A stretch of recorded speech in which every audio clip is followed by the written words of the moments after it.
বিপুল পরিমাণ জাল নোট উদ্ধার, প্রায় 21 লক্ষ টাকার জাল নোট উদ্ধারে বড়সড় সাফল্য পেল বেঙ্গল এসটিএফ। ঘটনায় এসটিএফ এর জালে ধরা পড়ল 2 জাল নোট পাচারকারী।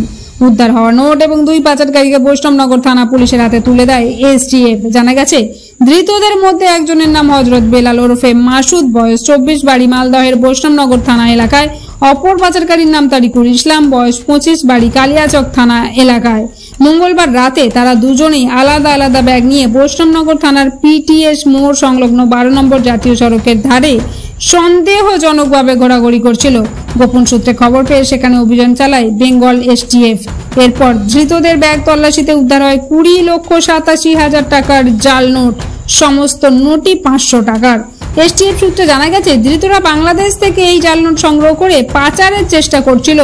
এই পাচার চক্রের সঙ্গে আর কারা যুক্ত রয়েছে তা খতিয়ে দেখতে তদন্ত শুরু করেছে পুলিশ।